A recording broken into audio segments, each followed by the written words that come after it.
Tim, do you have a hard out or anything? Not until about 3, which should give us plenty of time. Oh, okay. Yeah. We should be done long before that. Oh, so 2016 DTNSs are longer than 20. Oh, yeah. Didn't I tell you? The shows are no 2 hours long. Oh, I listened to TNT. Oh, yeah. That was fun. That was really fun. They were nice and put me in the middle, too. That was so cute. It was nice to hear. And they used the old theme and everything. Yeah. All right. Let's get this show on the road. Here we go. The Daily Tech News Show is brought to you by me. Aw, thanks, me. If you also wish to bring it, go to dailytechnewsshow.com/support. That's dailytechnewsshow.com/support. This is the Daily Tech News for Tuesday, January 5th, 2016. I'm Tom Merritt. Joining me today, Mr. Patrick Beja. Happy New Year, or Bonne Année. Yeah, exactly. Bonne année à toi aussi, Tom. I've missed being on the show and being with the community and the listeners and all the fantastic producers and co-hosts. It was a good break, but I'm glad we're back too. Yeah, 2 weeks. 2 weeks I didn't record a single show. Wow. I was going crazy. Your withdrawal. Unfortunately, what they do to us is give us CES. Boom, right when we come back. But thankfully for us, Tim Stevens, CNET editor-at-large, is at CES and joining us to talk a little bit, especially about what's going on with car tech there, which is huge this year, Tim. Absolutely, and I'm joining you on hotel Wi-Fi, so if we get through this without problem, I'll be quite impressed. And that's the last we hear of Tim. No, but Jennie Josephson, as you know, is also in CES. She's at CES. Everybody's in CES in some way or shape if you're in Las Vegas. And you're on hotel Wi-Fi too. It's not bad. I know. I feel like it's our 2 hotel Wi-Fis combined together, making one good hotel Wi-Fi. It's a bonded hotel Wi-Fi. Shotgun connection. All right. We got lots to talk about because CES doesn't start till tomorrow, which means most of the news is coming out today. So let's get into the headlines. And like I said yesterday on the show, we are not going to cover every single thing that is announced. LG has a cool OLED TV. There's tons of TVs. Huawei has a new smartwatch and a gold Nexus 6P coming to the US and a 10-inch tablet that's like a big Nexus 6P coming to China in Q1. Casio just announced smartwatches. There's too much. So our job is to try to say these are the significant things. These are the things we think, as we do every day on Daily Tech News Show, that you ought to know about. And we start off with NVIDIA announcing a new computing platform for self-driving cars called the Drive PX2. They did a similar announcement last year. This is the new generation. Has 2 next-gen Tegra processors and a Pascal-based GPU for a total of 12 cores. Delivers 8 teraflops on a 16-nanometer architecture that uses 250 watts of power. It's liquid-cooled, and they say you could even integrate it into a car's cooling system. Can recognize 2,800 images per second using the AlexaNet neural network-based deep learning platform. NVIDIA also has its own deep neural network itself that it's announced called the NVIDIA DriverNet. Volvo has already signed up to use Drive PX2 in about 100 of its test cars. And NVIDIA says it's also partnering up with Audi, Daimler, BMW, and Ford. Now, we're going to talk a lot about car tech a little later on, Tim, but this is just a technology platform for research at this point, right? It is primarily for research, but ultimately this will save a lot of time for companies like Volvo because they don't need to go and create a discrete system. You know, we've seen autonomous cars with trunks full of computers that are all kind of bodged together with duct tape and baling twine. This gives them an out-of-the-box solution that they can use, and it also is a system that points toward a future that is something that could work in a car. And these have to work in all temperatures, all ranges, baking hot desert temperatures, freezing winter temperatures in Minnesota. This sort of system has to be able to work in those systems, and that's something that an off-the-shelf system can't do usually. So it's good progress. It'll save Volvo some time, and everybody else is looking into it too. I also love the fact that we've been saying for a year or two that cars are now computers with wheels attached, and I love that NVIDIA looked at this and thought, you know what, we know how to do graphics for computers. And it's not exactly a graphics card, obviously, but it does recognize images. It has machine learning to analyze the surroundings. And they're doing basically a graphics card for a car. Yeah. I love this. It's very I mean, a clever. huge supercomputer graphics card Yeah. powering a car. It was a Very cool thing in the specialized. demo where they showed the car eye view of what was around it, so you could see how it sensed things. It was pretty nice looking. Yeah.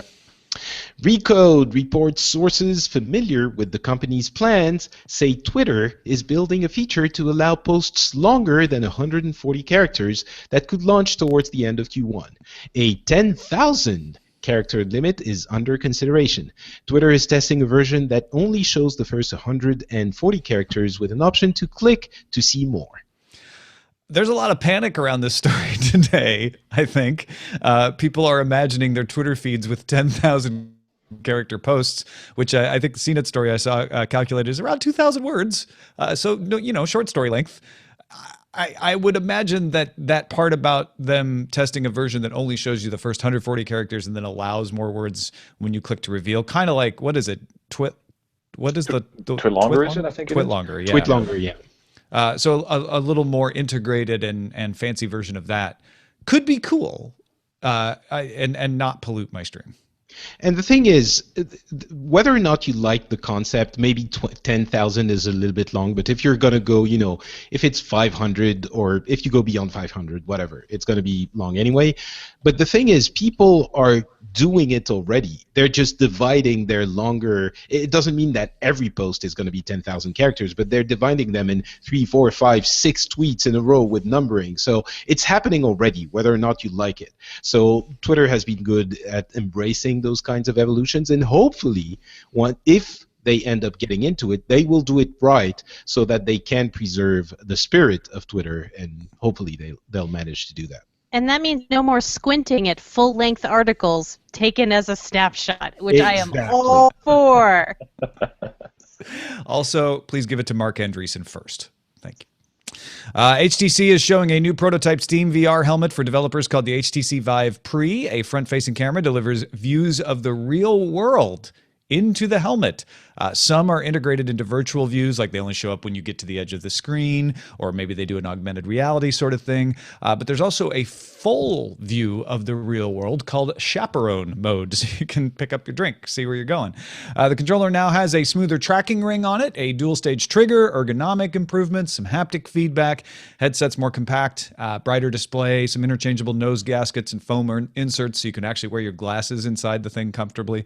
A consumer version of the Vive still planned for April. Valve did not change anything about that in this version of the HTC product yet. This is interesting. The camera aspect of it is really useful only if you imagine that you're going to be moving around with the headset, which this, the HTC Vive is excellent at. That's where it excels compared to other VR headsets. However, it still remains to be seen how usable a VR system where you actually move around is going to be. So I don't know that the lack of camera is going to be detrimental to other devices. I mean, it's probably not a huge deal to incorporate. Yeah. But, it's a differentiator, but people were already excited about the Vive's ability to show a virtual world when it was in its previous version. So I think this is just an added whistle, not necessarily the killer feature. Well, it's something that becomes necessary if you're going to be moving around because you bump into things, obviously. So, true. Yeah. 7,500 people who backed the 2012 Oculus Rift Kickstarter at the $275 level or higher are going to be receiving a free consumer version when it ships later this year. That's sent Oculus coming to a little bit late. Oculus will email those supporters a request for shipment information. This offer does not apply to backers of the second Rift development kit or those who pledged less than $275. So they get a second Kickstarter gift, essentially. Yeah. They got the dev kit, the original dev kit, now a collector's item back in the day. And I think Oculus responding sensitively to people who said, hey, wait a minute, you got rich selling to Facebook and we funded you on Kickstarter. And this is a way to say, you know what, you're right. Thank you. Let's let you benefit from that a little bit as well. And it's not something they had to do. I think the the unrest from that event of being bought by Facebook had subsided. So it's really a nice gesture, I think. And also, if I can comment on your comment from yesterday about the price of the consumer version of the Rift. Over $1,000? Are you insane? Probably. I'm probably insane. Yeah. Okay. All right. That reassures me because. What do you think it's going to be? Oh, less than 500 for sure. Okay, but you still think it might be above 350? Well, I'm just not being too definitive, but I think it's going to be around 350. Okay. But, yeah, 1,200. You're crazy, but I'm probably crazy. Yeah, I don't know where I got that number from. It's just what came to mind. And the first time I said it, nobody blinked. So I don't know. Because they're crazy too. Maybe they're going to bundle in a computer with it at 1,200. Motherboard reports that malware was found in a network of Ukraine's regional control center, which had a temporary power outage in a section of the country on December 23rd. So a lot of people have been wondering if there is a connection. It seems like there might be. Robert M. Lee, CEO of Dragos Security, told Motherboard his team obtained a sample of the malware. It's modular in nature, one of a module of a 32-bit Windows executable, and it gives them a high confidence that because it was modular, because it seems to have been specifically chosen for a power system, that it was responsible for the outage. Lee said it appears the attackers caused a temporary and easily recoverable outage. So either they wiped some data or they caused a system to crash. They weren't able to actually control the system. It doesn't sound like. Analysts from ESET claim the malware is one called Black Energy. There's some debate whether it is or it isn't. And there's some debate about how serious this is. But even the least serious interpretation of this is pretty unsettling, don't you think? All I got from this piece of news was, as you pointed out yesterday, that makes Jury right. I thought it was Len. Didn't Len have this prediction? Oh, I thought it was Jury. Well, he was right about the Spider-Man thing. It was Len's dark vision of the world. Yeah. I don't know if this is as serious as Len was thinking, but I think it technically does fulfill his prediction. I think so. Except he said it would happen in 2016, and this happened in 2015. So All right, HP announced the HPO EliteBook Folio G1. The 12-inch laptop comes with Core M processors, USB-C, 180 degrees hinge, and optional 4K display. It's 12.4 millimeters thick and coming in March, starting at $999. Also coming in February is a new Spectre X360 laptop with a 15.6-inch 3,820 by 2,160 touchscreen, Core i5 or i7 processor, and up to 512 gigabytes solid-state drive, starting at $1,150.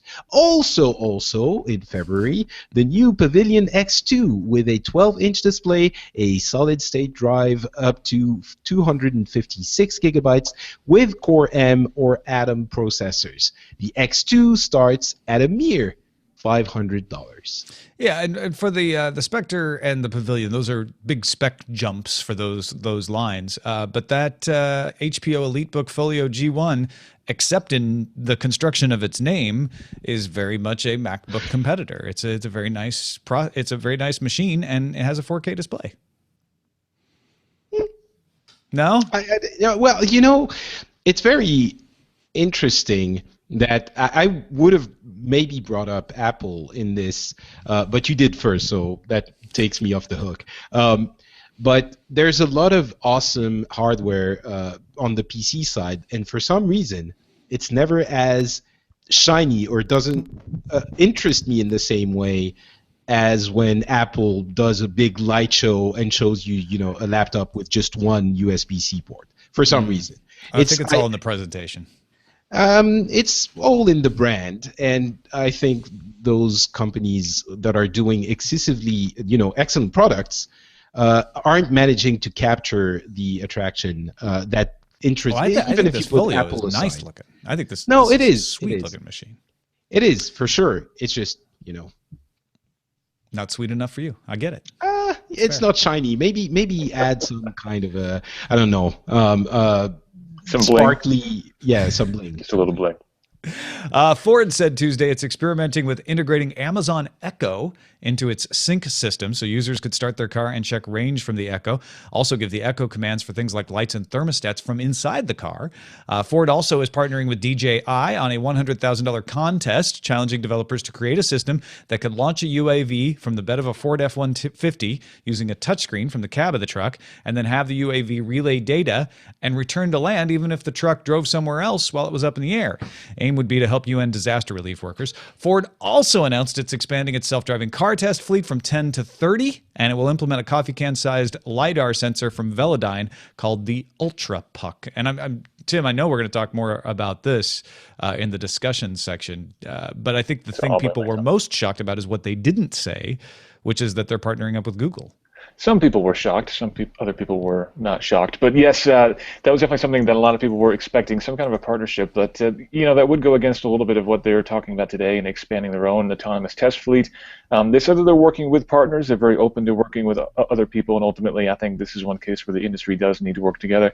And in fact, Ford did talk about their work at the University of Michigan, where there's an autonomous testing facility that a lot of manufacturers are all testing together, and a lot of technology companies too. So they're definitely getting out there and working with other companies. But no, Mark Fields was not willing to mention the big G today. Not yet. And also, the Microsoft Band 2 can work with Volvo's OnCall mobile app to lock, start, heat, or set navigation in, you guessed it, a Volvo. The Band 2 Volvo app should be coming out this spring.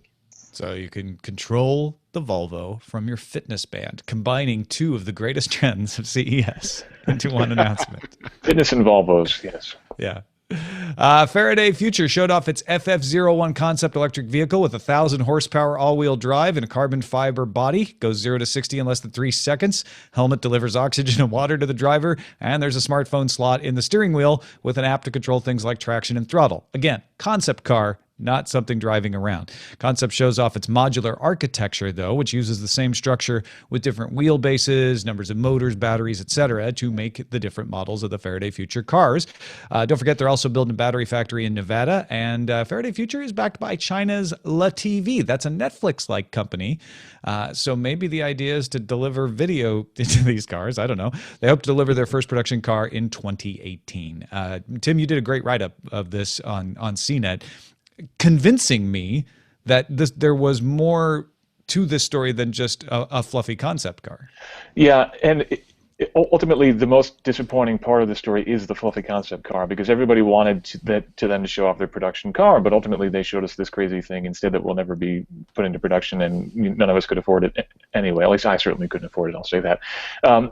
But ultimately the LATV backing is huge, and I happen to recall that it was about 12 months ago that LATV mentioned that they wanted to get into autonomous cars and electric cars, and everyone said, why is this Chinese media company wanting to do anything with cars? And everybody basically laughed them off, and now here they are 12 months later with this company that's basically entirely funded by them. So they delivered on that front anyway, but we're still waiting to see a production model. I'm not sure why you need a helmet that delivers oxygen and water. That's basically the takeaway from It's got to be it's a race car at that point. It's a race, yeah. The oxygen, I think, is unnecessary. But yeah, the water is so that you can stay hydrated while you're doing lap after lap after lap. Okay, it's not like it takes off and flies, in the stratosphere or dives underwater or anything like that. Yeah, it is modular, though. It goes so fast that it needs to inject you with anti-nausea drugs or you die, like The Expanse. That's where my mind went. I was like, oh, it goes it's really on its fast. way to the belt. Exactly. Yeah. Misfit unveiled the Ray Fitness Tracker, the first new product from Misfit since it was acquired by Fossil. The tubular tracker measures 38 millimeters long and 12 millimeters thick. Tubular is because it's shaped like a tube, not because it's awesome from the 80s. Just side note. Good clarification. It features a tri-axis accelerometer and a vibration motor, and unlike the Misfit Shine, the Ray sports one LED which glows different colors for text, calls, and alarm notifications. The Misfit Ray is available for pre-order today in rose gold and black for $99. Yeah, I mean, basically, this is the Misfit Shine in a nicer, depending on how you look at it, form factor. It's Different. certainly more tubular. Distinctive, and there aren't any other tubular fitness trackers out there, whereas There you there are a zillion other various shapes. So Yeah, definitely. It's easy to not appreciate these kinds of things, but if there's one thing, I think we almost touched on it earlier, but these kinds of things are important as well. And doing something, it is original, and honestly, it looks good. So that does count on that market. Fitbit announced the $199 Blaze smartwatch today at CES, and apparently their stock took a tumble because they were seen as competing with Apple. Has a color touchscreen with call management, text, and calendar alerts, plus music controls, and of course, a ton of fitness things, heart rate monitor, fitness trackers, one called Smart Track, which automatically recognizes what kind of activity you're doing and records it.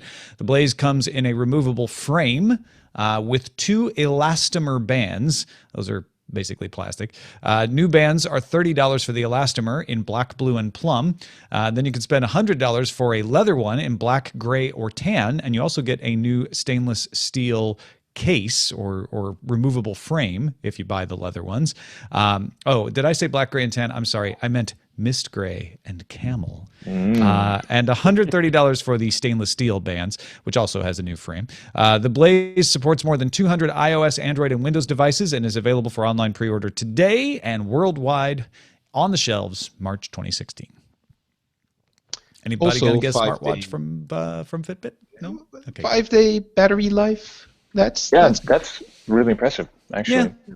It's especially between Pebble and Apple, I guess. Yeah. It depends on how much of your heart rate is being tracked during that. If it's constantly tracking your heart rate in 5 days, that's very, very impressive. If it's just, intermittently checking, maybe a little less impressive, but still 5 days is quite good. Yeah. HTC and Under Armour announced the UA Health Box, a set of 3 health and fitness devices. The UA band goes on your wrist, the UA heart rate goes on your chest, and the UA scale goes under your feet after your workout and reports your weight and body fat by Wi-Fi. Data from all 3 feed into the UA Record app for iOS and Android. Yeah, this is kind of an Under Armour thing, but I think the secret story here is HTC trying lots of different product lines to diversify themselves and not fall under the weight of the stagnant smartphone market. Smart. Yeah. No UA bra, though. Yet. Captain Kipper wanted us to mention that Polytwoops is coming back online this week. If you don't remember, that's the service that archives deleted tweets of public officials. It was blocked from Twitter's API in August for technically violating the terms of the developers agreement. You're not supposed to keep the tweets that get deleted. You're supposed to respect people's decision to remove those tweets. However, Twitter, Polytwoops, and several transparency agencies have reached an agreement to allow Polytwoops to start back up in Europe, the United States, in a matter of weeks. They'll start in Europe this week, and plans to expand afterwards because they realize the importance of treating public officials differently than private individuals. This comes at a very interesting time for us in France. There was last week a story that made a little bit of noise of some organization using Twitter's promotion tools, basically their ads, to promote some homophobic material, and they targeted it at people that were following accounts that would have affiliation with gay content. So there was a big debate on whether or not Twitter should take it down on their own, or if they should take it down when they get a court decision. And a lot of the French population, well, the people, I had a big discussion with a bunch of people from the Rendezvous Tech community. A lot of them were saying, well, they should just take it down on their own. And Twitter was saying, actually, we don't want to be in charge of deciding what is or isn't lawful. And this is a big difference in the way we see things. In France, it's very difficult to get this accepted because if it's hate speech, then it's sort of in a different category than free speach. And I don't know. It was an interesting thing. And this decision does put Twitter in the position of deciding what content, who's a public official. Yeah. They are saying it's a public official or an elected official. So it does not apply to unelected candidates, I don't think. It'll be interesting to see how they handle that. But if then they get elected, Then does it would it apply? Yeah. but it applies, does it apply retroactively to their previous? That's, yeah, lots of interesting philosophical discussions to be had. Huawei announced the Android 6.0 Mate 8 will come to 30 countries throughout Western Europe, UAE, Mexico, and Australia. It runs Huawei's Kirin 950 octa-core processor to power a 6-inch HD display with a 400 milliamp hour battery and a 2-day 4,000. Yeah, 400 would be a little bit, if it could run 2-day as claimed on 400, that would be pretty awesome. But no, 4,000 milliamp hour battery and 2 days claimed battery life. It starts at 599 euros for 3 gigabytes of RAM and 32 gigabytes storage, and 699 euros for 4 gigabytes of RAM plus 64 gigabyte storage. It comes in gold, silver gray, and brown. Reuters reports China's State Administration of Industry and Commerce has asked Microsoft to submit a complete explanation of major issues as part of an antitrust investigation. Investigation was launched back in July 2014 after the SAIC said Microsoft had not fully disclosed information about Windows and Office. They said it caused compatibility problems. Microsoft had recently announced a cooperative effort with the China Electronics Technology Group, a different state-run organization, to tailor Windows to government needs. So it seemed like things were going well for Microsoft in China. That was after meetings with President Xi Jinping back in September, but now they're back on the hot seat from a different agency. And finally, Nikon announced a 360-degree camera called the Key Mission 360 that shoots in 4K. It's a small square similar in size to a GoPro with lenses in front and back. It's shockproof to 2 meters and waterproof to 30 meters with electronic vibration reduction. It's coming in spring, but there is no price yet. Yeah, it's getting headlines for being 360 degree, which is very cool. But it's essentially Nikon taking on GoPro, saying we're going to make a tough, durable camera that is also a 360-degree camera. And it's pretty smart. Ultimately, GoPro has already captured the action camera market. We've seen many, many companies try to get in there and ultimately all been destroyed. Even Sony couldn't make a dent. But Nikon here is trying to jump ahead of GoPro and basically leap, not just go with higher resolution and more durable cameras, but go with full-on 360, which is somewhere that GoPro hasn't gone yet. So if they could establish a foothold there, maybe this is the one way that they can beat GoPro with their own game. Yeah. Is that, though, a competitor for the camera arrays that GoPro and others are developing for VR use? Or is the 4K too little to be a viable competitor? Those arrays are tens of thousands of dollars at this point. They're very, very expensive, and they're huge too. They're too big to fit inside of a car, for example, as I can say, because we've been trying to figure out how to use them for our own production. So this sort of thing would be much more practical and easy to use. And if it's the size of a normal GoPro, it's obviously a lot more portable. So going the consumer angle could give Nikon a huge head start in this area. I definitely think GoPro will be going there soon, but it's an interesting move for them for sure. There's more CES happening all the time. By the time you listen to this, Samsung may have already made their announcements. Sony may have made their announcements because it doesn't stop. So do come back tomorrow, and we'll catch you up on the previous 24 hours. And let us know what you want us to talk about at our Reddit, dailytechnewsshow.reddit.com. Get in there, submit some stories, say, hey, I think this is interesting. See if other people agree by voting it up or voting it down. That's dailytechnewsshow.reddit.com, and that is a look at the headlines. All right, Tim, we've got supercomputers in cars. We've got cars being controlled by wearables and cars controlling Amazon Echoes. What makes some sense? Like what's hype and what's real in car tech this year? Well, I think one of the big trends we're seeing is partnerships. Ford partnering with Amazon for Alexa, like you mentioned, and DJI for drones, and GM partnering with Lyft and making a big investment there for car sharing. This is basically a quick and easy way for these manufacturers to get in the news and basically to show that they are relevant because they know what cool companies are doing cool things, so therefore they can get on board with it. Of those partnerships that we've seen, the GM Lyft one definitely has the most weight behind it, if only because there's $500 million involved. But GM definitely really wants to get ahead of the curve. obviously, autonomy is a big story here. Cars that can drive themselves. But the belief really is that once cars drive themselves, ultimately people will stop buying cars because at that point you don't need your car to be in your driveway. It can be somewhere else as long as it's there to take you to work in the morning. That's all that really matters. So this is GM really trying to get way ahead of the curve there to figure out what exactly that next car economy is going to look like. So I think that was a smart deal for them. That was one of the first big automotive-related news stories that we saw coming out of CES this year. I think that's one of the biggest that we've seen so far. What does it mean for actual people who drive actual cars is what I want to know. It's basically, because we've been here, it seems, I get the feeling that we've been talking about CarPlay and Android Auto. It feels like we had that conversation last year. Right. And last year it was like, yeah, now they're finally doing it. And so does AutoSync, like the Ford Sync thing, does it help? Does it make things come faster? Is it they've been working on it for a year and now it's here? What does it mean for actual people? So Ford actually made two announcements in that area, the infotainment area, which are actually kind of directly conflicting in terms of the direction that they're moving, which is interesting.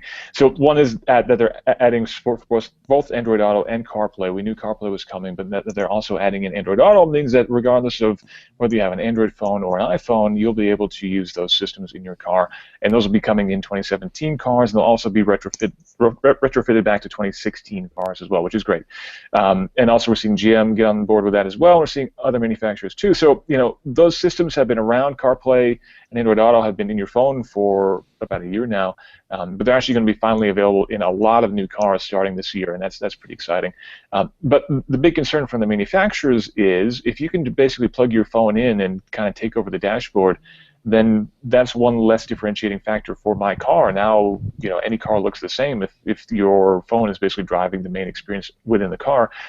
So manufacturers are trying to make their own systems look and work better so that they can basically compete with Android Auto and Google. And so that's the other Ford announcement that they made, is that they're working on an extension to their own AppLink system, which they did make open source last year. Now Toyota is getting on board. So ultimately, if they can position this to be a standard that other manufacturers can use, developers could write smart apps on phones that connect to the car directly without you having to use Android Auto or CarPlay, meaning that the manufacturer still maintains control. They can make the interface look how they want, to work how they want, but still have the power of an Android Auto or CarPlay because the smart apps can talk to it. So that's what Ford's basically hedging their bet. They're going to try to go both ways. They know consumers want CarPlay, so they're going to offer that. But they also want to make sure that they can control the experience, so they're going to try to position that as a standard. So basically, having Toyota jump on is the first big step there, but they said Subaru and Fiat Chrysler are also involved. And that could position itself as a manufacturer alternative to CarPlay or Android Auto. We'll see how that shapes up. It seems incredibly smart for Ford to say, we're really going to take ourselves out of the equation and differentiate our cars by making them Fords, but making it so that if you buy a Ford, it doesn't matter what phone you have. You're not going to say, oh, I have Android. This Audi only has an iPhone integration. And I think that is way smart. And then they've gone the Red Hat route and said, we're also making an open source platform that we think we can benefit from. Right. And we don't care if other competitors use it too, because that'll just make the product better. It's like somebody came out with a laptop that runs Linux, Windows, and OS X legally with whatever your preference is. Yeah, that's exactly it. And it's easy for them too, because once you've implemented CarPlay in your car, it's pretty easy to also add Android Auto in there.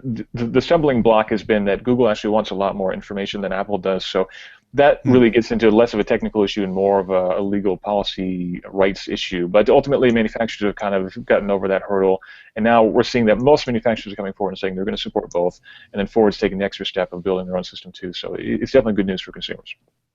So, okay, I understand CarPlay and Android Auto, which are basically UIs for your phone's apps on your car's dashboard. AppLink gets between the two, and what does it do is my first question. My second question is, if everyone starts adopting AppLink and all the manufacturers use it, doesn't that remove a differentiating factor, yes. that factor for the cars as well? Isn't that counterproductive for them? So we've seen apps that can connect to cars for a long time now. Pandora is kind of the typical example where Pandora works with a lot of different cars. Where if you have Pandora on your phone and you plug it into your car, then you can basically control your Pandora library from within your car.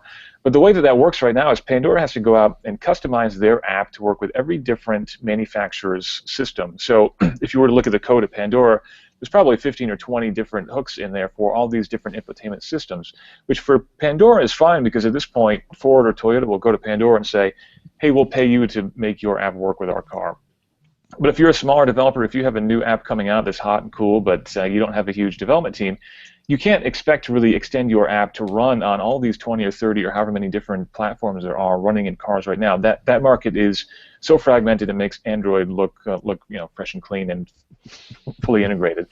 So what Ford is trying to do with AppLink is basically defining a single standard that developers could target with their apps and have them run in a lot of different cars, because the easier you make it for developers, the more likely they are to support your platform. So we're not talking about a full-on infotainment takeover here. We're talking about Spotify being able to integrate with your car so that you could browse your playlists, do voice recognition and say, play me Van Halen or whatever, and that'll go through Spotify and work. So it's a lower threshold of entry than something like CarPlay or Android Auto. But if they can truly define this as a standard, that means that developers will be more likely to support it. But doesn't that problem go away if everyone starts adopting CarPlay and Android Auto? Yes, and then the manufacturers have lost that battle, and they've given up the most crucial part of the interior of the car, which is the dashboard. At that point, they've ceded control of that to Google or Apple, which they don't want to do. Ultimately, if that's what they have to do to keep consumers happy, they'll do it, but they would rather maintain control of that. The other differentiator sorry, Patrick, go ahead. Just to be sure I understand, that means Ford might be implementing CarPlay and Android Auto for their cars, but with AppLink, other manufacturers don't have to go to CarPlay and Android. They can just keep using their own system and have it be compatible with the AppLink APIs. And right. Yeah, in theory, if manufacturers adopt AppLink and if developers get on board with it as well, that means you can get a lot of the same functionality that you would without having to then basically wipe the whole system clean and give CarPlay and Android Auto. There are some other advantages as well. AppLink, for example, will give data from the car back to the app. So apps that work with AppLink can tell where the car is, what kind of fuel consumption you're getting, and get a lot more metrics from the car than you can from Android Auto or CarPlay. The other differentiator seems to be trying to integrate with other devices. It's interesting to me that we have some trends at CES that aren't new: car tech, Internet of Things, smart homes, wearables, but they're all intersecting in different ways. And we mentioned a few examples earlier in the show where the car wants to communicate with the smart home, and the car can be controlled or have features that integrate with a wearable that is part of the Internet of Things, which is part of wearables and smart homes, which are already integrated as well. It seems like it's a little bit of a Wild West. I mean, Jennie, I know you're excited about the Amazon Echo. Tell me why. So I love the idea because I love the Echo. First of all, she's my pal. I won't say her name out of deference to our listeners, but I really have gotten into a great conversation with that lady in my home, except that once I leave my home, it's just a flat 2D experience of like reminders on my phone. It just doesn't have the same experience. So if you're telling me that there's a world in which Echo is going to be in the car with me and I can continue the conversation, or, I mean, hey, it would be really nice to have it in a phone too, I'm just saying.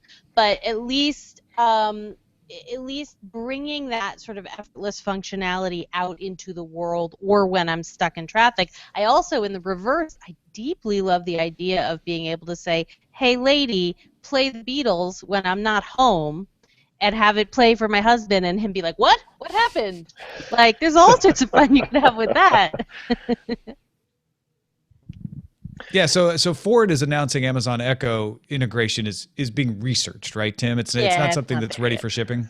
Yeah, it's one of those things that they're looking into partnerships and trying to do cool things. We've seen announcements like this before. For example, Mercedes showed off a concept a couple of years ago where basically if you clipped your skis onto the roof rack of your Mercedes S-Class, your car would automatically call ahead to your ski chalet in Lake Tahoe and turn up the temperature on your Nest thermostat. So one of my greatest complaints when I go to my ski chalet. Such in my difficult world that we live BMW in. or my Mercedes. So we've seen things like this before. This is definitely, it's a pretty exciting opportunity for a lot of reasons. The question on my mind is always, should this sort of stuff be in the car or should it be in your phone, and then your phone takes over the car? Because manufacturers, again, they're desperate to make your car be a crucial part of your life, and they want to make sure that as your world gets more connected, that your car plays a crucial role in that. But ultimately, your phone has a lot more access to more information about you, your calendar, your schedule, your emails, your messages. And so if your phone is driving that experience, then ultimately the car doesn't really need to. And so again, this is an area where we're seeing companies like Google and Apple directly competing with companies like Ford and General Motors, because they all want to control this space. And if everything goes through your phone, then ultimately the car just becomes a dumb terminal with wheels, effectively. It was one of the most compelling things about the Faraday Future concept car was the idea of slotting the phone into the steering wheel. I know that's probably just a design gimmick, and I wouldn't like it in real life as much as it sounds, but the concept of, my phone is the interface to my car is pretty compelling. It's a pretty neat idea, and I'm again very frustrated that we didn't see an actual production-ready car from Faraday, which is what everyone wants to see. But that was one of the more compelling ideas.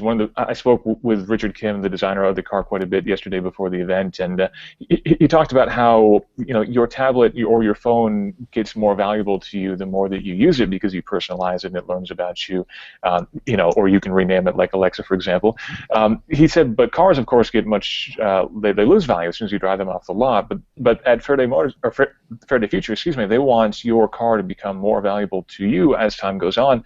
They want that car to be personalized. They want that car to learn more about you, and a big part of that is through the apps that they hope to develop with these cars, that you can then have customized things like the interior lighting, the traction control, power curves, favorite destinations, favorite radio stations, things like that would be powered by your phone, and then you plug the phone into the car, and the car will react differently based on those settings. I just actually had a drive with another major manufacturer in a mass-produced car that's coming very soon, which I unfortunately cannot talk about for another 23 hours. But ultimately, that is not unprecedented, and we will see similar functionality coming from a rather more available car in the not-too-distant future.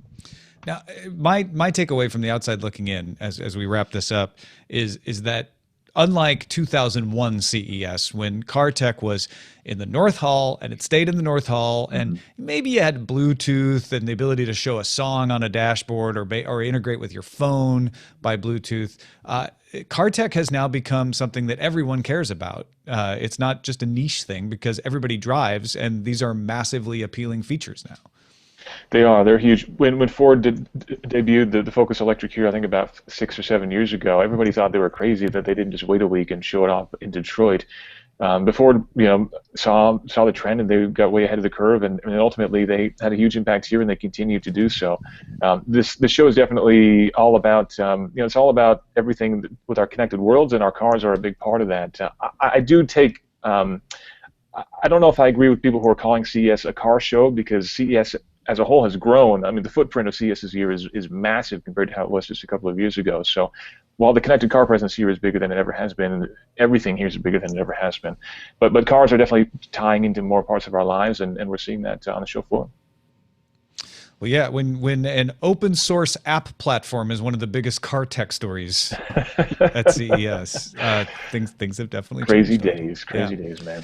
Real quickly, our pick of the day comes from Clive. It's a podcast called Answer Me This. If you've got questions about stuff like car tech or anything else, these folks have been running since 2007 trying to answer them. He says a couple examples recently were free coffee, safety curtains, the internet on disk.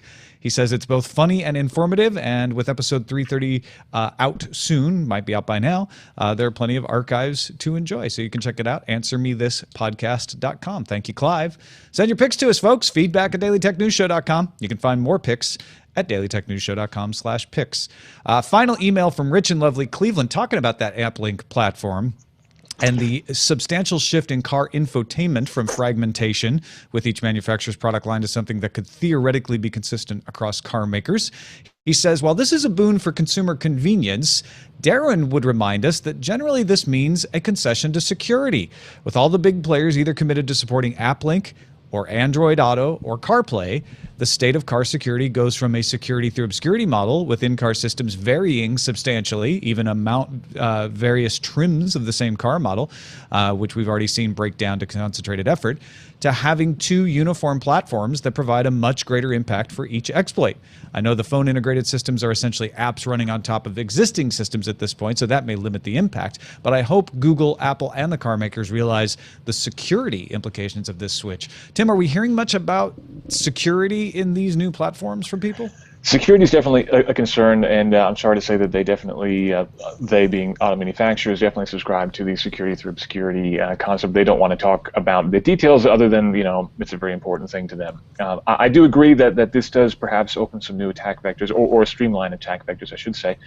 But that really depends on how deep you dig into these systems. If you dig deep enough, you'll find that a lot of these are actually running on QNX, which is a standard platform across a lot of different manufacturers. So while there are, 3 or 4 different layers that go above QNX before you actually see something displayed on the dashboard, there are common features that are found across a lot of these cars already. So if there were a flaw to be found at that level, then we already have a major problem to begin with. And QNX is part of AppLink now, too. So. Right, yeah, absolutely. So, in theory, these systems are read-only effectively. They're very heavily sandboxed, and the firewalls are in place and everything else. But as we know, there are issues there. So it's a concern. Manufacturers are well aware of it, and ultimately, it's one of those things we're going to have to wait and see. It's hard to know exactly how things are going to go. I've got my fingers crossed. I hope that they're doing the right sort of investigations, but I do wish they were a bit more open myself. And you know what I would say to Rich, and no doubt to Darren as well if he was here? I would tell them both, can't you just let us be happy? Can't you just let us enjoy this moment? Do you have to ruin everything? All right, be irresponsible to not think about security, Patrick. I don't know whose voice that is, but it's not Darren's or Rich's. Well, yes. Let's be happy. Let's leave on a happy note. Thank you, Patrick. And thank you, Tim Stevens. Folks, if you're not following Tim's great work at CNET, go check it out, cnet.com. You are a busy, busy man covering the car tech along with the great CNET crew. Anything in particular to tell folks about before we let you go? The big thing is we're launching a new automotive website in just a couple of days here. It's called Roadshow. It's available at theroadshow.com. We've got a couple concept teaser videos up there that you can check out. Follow us on Twitter at Roadshow, or again, theroadshow.com. And then, we're launching Detroit Auto Show, which is next week. Monday morning, we'll be live streaming the first 2 days of the show. Every product that's unveiled, you'll see it live at theroadshow.com. So please come check it out. And again, I'm Tim_Stevens at Twitter. If you want to follow me there, too. Thank you, Tim. Appreciate it, man. Thank you. Patrick Beja, so good to have you back and be back in the saddle again. Remind folks who may be vague on where they found all the French spin stuff, where they should go. Well, they should go to FrenchSpin.com, Tom. I almost said Tim. We all have beards. It's all blending together. It's I know. It's we all get along so well, too.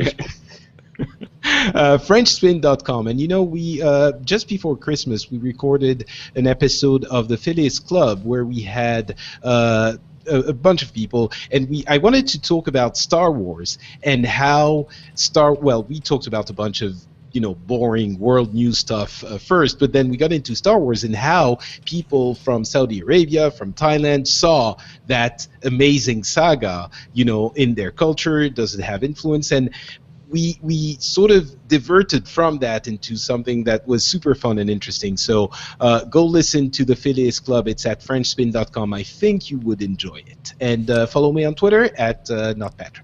That sounds fantastic. Jennie Josephson. Yo. Another day of CES in the books. Another day. I got quiet because I'm watching the live stream of Samsung, not the video, but like people reporting on it, and it's still, again, it's like all the stuff they've already announced. So maybe like right after we're done, we're gonna get to whatever they have that's new. It's Samsung Remix. It is. It's a little bit. It's like, hey, we have these SUHD TVs. So exciting. Yeah, we have a gold and platinum version of the Gear S2 watch. Quantum dots, y'all. Quantum dots. Remember when we told you about Project Beyond? We're still telling you about it. So that's where we are right now. I'm sure we'll get to the rest of it in a second. Anyway, I'm on Jennie J, JENNIEJ 23 at Twitter. Yeah, I'm here. We're doing this. We got stuff coming. Watch it. Check it.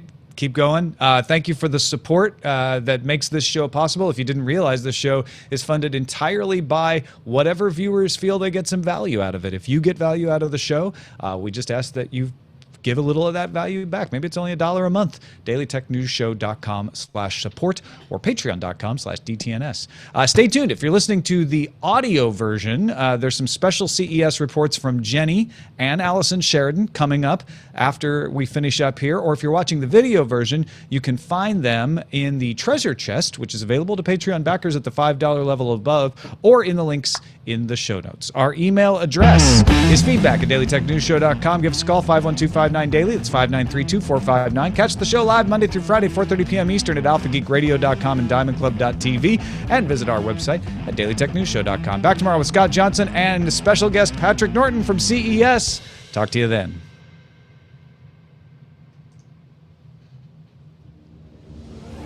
This show is part of the Frog Pants Network. Get more at frogpants.com. Diamond Club hopes you have enjoyed this program. I was putting a secret edit point in there. That's why there is a delay. Thank you again, Tim. I know you're way busy, so by all means, if you need to take off now. Yeah, I need to, Bloomberg ahoy. So thanks very much for having me. Always a pleasure. Good Yeah, thank you so much. Thank you. Have a, see you on the floor, Jennie. Have a safe All right. CES. Thank you. You too. Yeah. Well, it's going to be real safe with all that bag checking, I'll tell you. Yeah. The good news is that I've taken all of my usual backpack full of gear and reduced it to a purse. I don't know how that's going to hold tomorrow, but we'll see. Nice. Well done. Yeah, we'll see. That's before I got to get Patrick Norton on the air, so I don't know. Let's see, what else? Oh, so the #1 title right now is Alexa, where are my keys? Which actually, I'll tell you what, if it could answer that question, that would be great. If the fob could talk to the Echo, that would be awesome. I'm sure it could at some point. I like a car electronics show as well, but That is, it's a little bit. Yeah. All right, fine. You don't like what I like. I'm gonna leave. If I've learned anything from the Phileas Club, it's that I don't want to hang around with anyone who's different than I am. No, car electronics show is I'm good. actually going to leave. I like though. it. Oh, Okay. you're actually going to leave. Okay, fine. Yeah. No, and he's like, no, and I really am pissed. It's so good to see you, right. Patrick. You too. All Thanks right. so much. Happy New Year. Take care. Have Happy New a Year. good time. And Jennie, good luck with the rest of Crazy Town. Bye, chat yeah. room. Bye, everyone. Yeah, so we've been very low on titles lately. Where are all the title masters? Where have they gone? Where have all the titles gone? Oh, I wait, think am what's it? Showbot Reminder has not been in the chat room doing his reminding. Oh, I see. Boom. Hey, Ellie. Ellie's got a title. Ellie's got a title. Alexa, where are my keys? NVIDIA to update your car's drivers. Huh? Huh? Mhm. Car electronics show. I don't know. I still like Alexa, I think. And I'm sorry that I've now set off. We've all set off your Amazon Echoes in the post show. I know. I at least didn't do it in the real show, Yeah, so no, I feel I like think that's fair. At some point, really. I was like doing such linguistic circles around it too, like that nice lady I talked to in my house. I'm still looking at Samsung. Oh, they're trying to. I don't know. It's hard to look at these from a live stream. There are so many people that are live blogging Samsung, but they all have video elements too. And so every time I think we lost. I think it was an thing to example of look what at? happens. Yeah. All of a sudden, there was Brian Cooley, like, I'm Brian Cooley, and I'm talking about things. And I was like, that's great, but I just need to look at your Love you, live Brian blog. Cooley. Just need to know what's happening in Samsung. Please, you're the best, but just please stop now because Well, there's I the need to Tab look at Pro S, crazy Yeah. thin Windows 10 2-in-1. Yeah. Yay. Super light Notebook 9 series laptops. I feel like CES has gotten to the point where a laptop announcement just is not. It's like a PDA Yeah. announcement was 10 years ago. Like,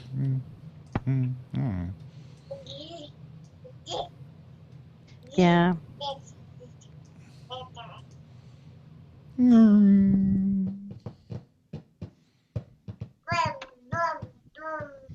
I like Ellie's trenchant commentary. What's that? I enjoy Ellie's trenchant commentary. Is it Trenton like? Yeah. I said trenchant. Oh, I see. But I think also the wireless is getting less good. No, you're fine. I was just being stupid. Okay. I was, you're from the East Coast, so I thought maybe there's something about Trenton that I didn't It's realize. real Trenton-ish. Come back, live blog, come back.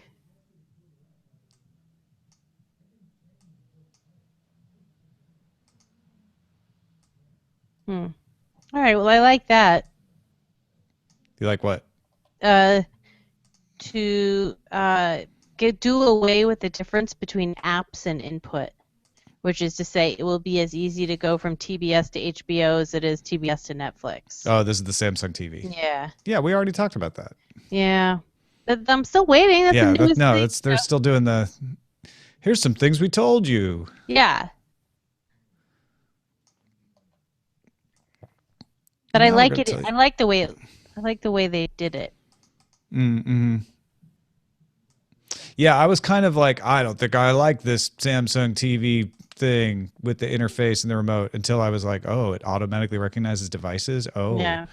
Oh, it just like puts everything in one interface. That's kind of cool. And, Yeah. like, it picture's one-ups the cool. harmony there. Yeah, I like the picture that they just took. Because that is a weird, like, sort of archaic thing The at this point. what the remote?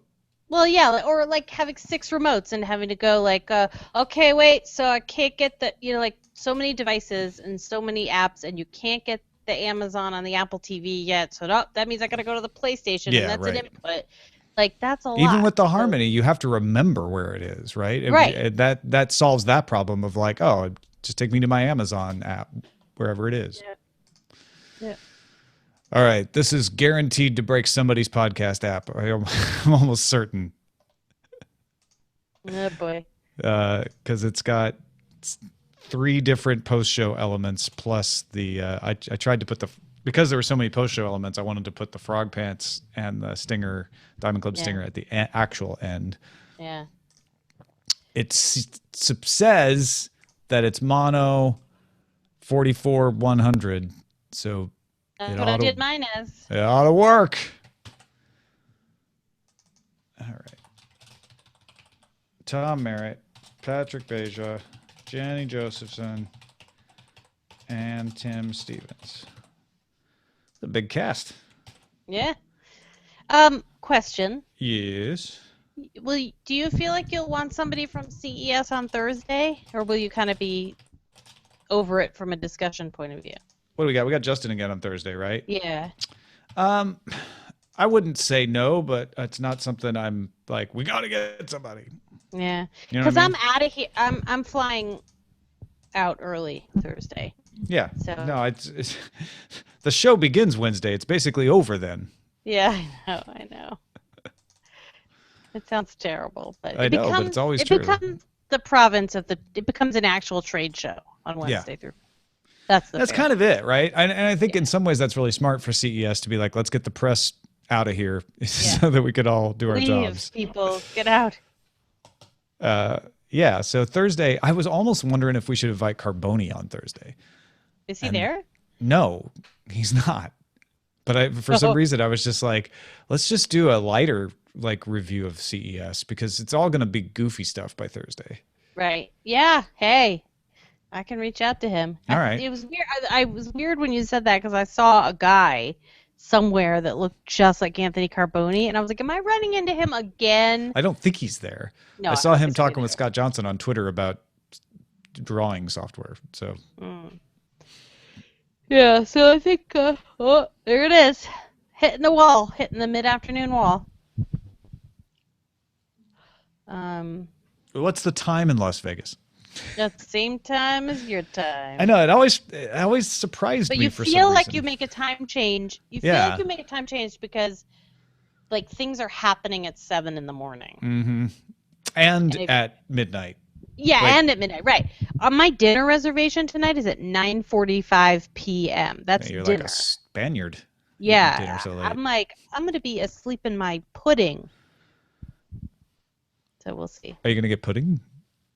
I don't know. I'm going to a place. I don't know where am I going anyway. I like pudding. I want some pudding. I want pudding. I have rice pudding in the fridge. That's about as Sounds pudding. good. Oh no, I also have those sugar-free Jell-O pudding pots. But ever since the Bill Cosby thing, I don't want to eat them. Oh, Mm, put you farm off to your pops. table menus, which makes me think there will definitely be pudding. Wait, where is this? Is this where you're gonna eat? where do you grow tonight? pudding? What farm grows pudding? You both grow corn pudding. Can you tell me what farm this pudding came from? Indian Which pudding pudding. farm? I remember growing up driving through the fields of pudding. Yeah. Kansas plains waving with pudding, mile after mile after What's mile. interesting is isn't pudding only in the U.S. is pudding associated with dessert because, like, as in Right. Britain, there's also Salted roasted beets, roasted pear, Alaskan king crab. sounds expensive. Yeah. Yeah, pudding is different. Pudding is a baked good in the UK. Oh, slow poached organic farm Like egg. spotted Why can't dick. I open this up more? Oh my gosh, there is pudding. There's a foie gras brulee. See? Whoa. Whoa. Wow. There you go. Not the pudding I was expecting. There's your pudding. It may not be the pudding you expected, Yeah. but it's the this is pudding you deserve. Duck cruelty pudding. Yes. Let's just label it that. Yeah. Let's have honest labeling. Ah, Oh my God. delicious cruelty. So Oh, tasty. cruelty, thy name is tasty. Here we go. Let me try to load the menu. It's taking forever. Oh, still taking. All right, here we go. Yeah. Yep. This looks pretty respectable. I'm not gonna make it through this whole meal. Is it really farm to table? Is this? It's Is What does Yeah. that mean? You know. I mean, if I'm actually eating out in the farm, then maybe, but Yeah. So wait, where is this restaurant located? In the Aria. it's in a farm. It's a farm. It's in a water farm outside of Vegas. It's artisanal. It's run by American. Fremen. After a while, I kind of got tired of all the hotel restaurants. I don't know why. I think it was just because I kept running into CES people. Yeah. Let's see. Do you have a car or access to a car? That is the sound No, of CES not- right there. I know, right? Oh, I just hit the wall. You gotta go to the 'Cause you know pepper why? mill. Because Molly would just texted me and said, I just hit the wall. And I was like, oh, Oh, no. yeah, You she said it out triggered you. loud. Now I'm like, oh. Yesterday, she knocked you off the internet by walking in the room. I know. It was ridiculous. Like, she walked in the room and I was like, oh, hey, there's. Mollywood broke the internet just by walking into my hotel room. That's expected behavior, though. Yeah. Yeah, that's about That's a known right. issue. You're That's not, a known bug. you're not doing any of the events tonight, are you? Oh, God, no. I never go to a single event. Are you kidding? We used to be signed up. It was nonstop. No, like those, like I did go to Unveiled. Like I did go to that one because that's like small enough. But all those like show stuff, like Tom's point is so excellent, which is that is why CNET is there. That is why The Verge is there. That is why all these people are there, is to do all that hard work with their staff of 50 to 100 people covering this event. Yeah. And for me, it's like, all right, what is the one pocketed, targeted thing I am going to go do today? I will go do that and well. You know, like that has become my strategy as part of a grand total of 3-person show. Yeah, well, I mean, you could call the contributors a fourth. They make up. I know. Fourth. Yeah. So like, are we 4 or are we? I don't know. 8? We're a few. We're an 8-person show. We're a several-person show. Yeah, we're a few people. Less than 10. So that's I mean, then there's all the listeners and all the patrons. Well, then we are like a huge show. We're countless. That's right. We're a legion. Well, if you want a place to eat that isn't that, there's always stuff off the strip. Peppermill. Go to, what is it? We went here one time, the Jerusalem Grill for SEMA. I'm going to Shake Shack. That's where I'm going. Oh, yeah. I forgot they had a Shake Shack there now. Well, no. Is it the Steak and Shake? No, dude, it's Shake Shack. Steak and Shake is also good. You haven't been been there to forever. CES in a while. That's not new. Shake Shack came to Vegas. That's awesome. So now apparently there are washing machines rolling across the screen or across the stage. Oh, they're doing their white goods now. Yeah, they're doing their appliances. There comes the fridge. Here she is, Mrs. Smarty Fridge. She's got a 7-inch screen. I will be impressed with a smart fridge if it has a built-in milkshake maker. My milkshake brings all the fridge to the yard. Sorry. Thank you. You got there first. It's just there. It was made for it. Exactly. There. I'm sad I'm not in the chat room right now. I couldn't get in. It was like too much. The Wi-Fi was like, nope. I know that chat. No chat room. Or something, a smoothie maker. That's something where you push and you get more than just water and ice. Yeah. You mean a frappin' fridge? Or so on the door side, you load it up with like kale or whatever ingredients you need in the morning to make a smoothie, and then it just blends it right when you press the button. The only way to communicate with me is through showbot.tv. Just suggest titles that are actually things to say to me. We'll make that the chat room. She has become one with Showbot. Yeah. I only speak Showbot now. I only speak Showbot.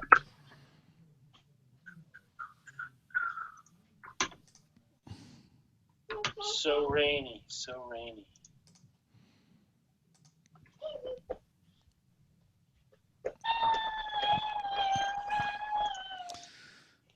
Thank you, Ellie.